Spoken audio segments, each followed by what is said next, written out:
Norman bilan 3 oydan beri gaplashar edik va u yangi yil dasturxoni uchun uyiga taklif qildi.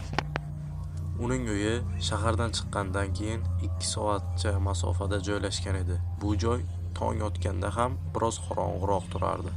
Bu yerda hech qanaqa qo'shnilar yashamas edi. Biz mashinadan tushgandan so'ng eshikka yetib ulgurmasimizdan Normanning onasi eshikni ochdi va meni ushlab gapira boshladi. Aytishi bo'yicha, ular meni kuni bo'yi kutib o'tirishgan emish va qo'limni yanada qattiqroq ushladi. Ichkariga kirganimizda esa qanaqadir eski taxtalarning hidi kelib turardi. Mebellar juda eski va yo'lda keta-ketguncha qanaqadir dahshatli rasmlar osilib turardi. Mehmonxonaga borganimizda Normanning amakisi chiqib, meni juda chiroyliligimni aytdi. Men Normanga qaraganimda esa Norman buni shunchaki hazilga ol deb kulib qo'ydi. Nima deyishni bilmay qoldim. Tushlik mobaynida esa Normanning amakisi mendan ko'zini uzmadi, xuddi yeb qo'ygudek qarab turardi. Normanning onasi esa amakisidan ham battar edi. U har doim menga qarardi, qo'limni juda qattiq ushlardi va qanaqadir gaplar gapirardi. To'ymaganimni va yana bir qoshiq ovqat berishini aytdi. Men unga to'yganimni aytganimda menga juda yomon qaradi. Qo'lini yelkamga qo'yib, "Yana bir qoshiq azizim" deb aytdi. Normanning otasi menga oilam haqida gapirib berishimni so'radi. Oilam haqida endi gap boshlagandim hamki, Normanning onasi meni gapimni shunchaki sovuqlik bilan bo'lib qo'ydi. Shunda Normanga qaradim, ammo Norman ovqatdan umuman boshini ko'tarmas edi. Bir soatlardan so'ng Normanning onasi qo'lida tort ko'tarib xonaga keldi. Tortning ustida esa bizni oilamizga xush kelibsan deb yozilgandi. Normanning otasi cho'ntagidan bir qutini olib stolning ustiga qo'ydi. Qachonki Norman o'qitini ochganida, men judayam ichimda sovuq terni his qildim. Qutining ichida g'alati uzuk bor edi. Shunda Normanning onasi "Norman, bo'la qol" deb qo'rqinchli kulib qo'ydi.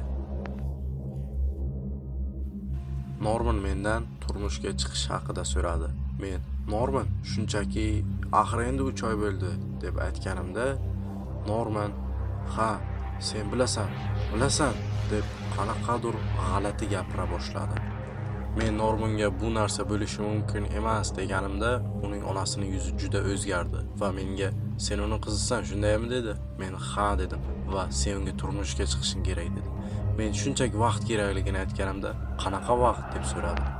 Ular uchun 2 soatlik yo'lni bosib o'tganimni va Normanning qiziligimni, endi esa ularning oilasining bir a'zosi ekanligimni aytdi.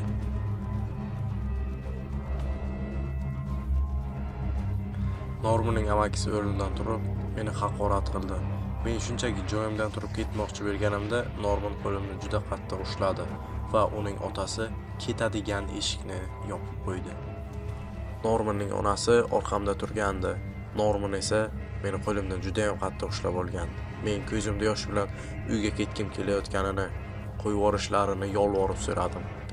Ammo uning amakisi ham keldi va ikkalalari birga meni kuch bilan stulga o'tkazishdi. Men kurashishga harakat qildim, ammo ular juda ham kuchli edi. Norman uni jahlini chiqarayotganimni qayta va qayta menga aytardi va otasi uzukni qo'liga oldi-da, menga uni taq dedi. Men yo'q deganimda, amakisi qo'limni tortib uzukka yetardi. Otasi esa menga uzukni olib kelardi. Shunda miyamga zo'rg'och g'oyasi keldi.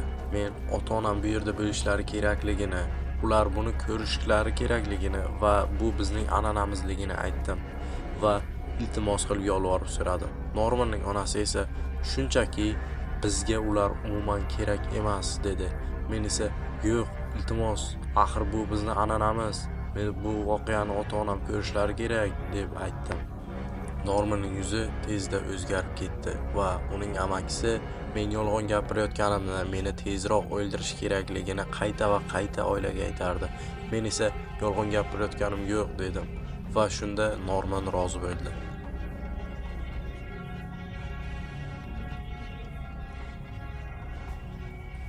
Normanga xuddi menga ishon degandek qaradim. Norman esa yuzi o'zgardi. Meni qo'limni qo'yib yubordi va otasidan kalitni olib, "Men ularni olib kelaman" deb oldi eshikka qarab yo'l oldi. Ammo uning otasi tinch ko'rinmas edi. Joyimdan sekin turdim. Normanda gapim bor deb aytdim va tortak sanchiqini shunchaki olib, kiyimimni orasiga yashirib, Norman tomonga bora boshladim. Norman esa tushunarsiz tilda nimadir dedi. Normanga iloji boricha yaqinroq borishga harakat qildim va orada shunchaki 20 santimetr joy qolganida boyagi sanchiqni uni ko'ziga qadab qo'ydim. Norman esa qonga botgan yuzi bilan yerda yotardi. Shunchaki judayam baland baqirardi. Mashina kalitlari yerda yotardi. Men ularni oldim va yugurdim. Normanning onasi esa menga judayam yaqin kelgandi. Men orqamga qaramadim ham. Shunchaki mashinaga yetib olganimda uni yoqdim va Normanning otasi meni juda katta xato qilganimni aytardi. Shunchaki gazni bosdim va iloji boricha tezroq shaharga yetib borish yo'lini qidirardim. Ularning uchalasi ham uydan tushib turgan sariq yorug' ostida menga qarab turishardi. Men judayam qo'rqib ketgandim. Qo'lim umuman qaltirashdan to'xtamas edi va o'sha sanchiqi umuman ko'zimning yonidan ketmasdi. Hozir ota-onam bilan shaharda turibman. Men bu voqea haqida politsiyaga umuman murojaat qilmadim, chunki Norman meni topishidan judayam qo'rqardim.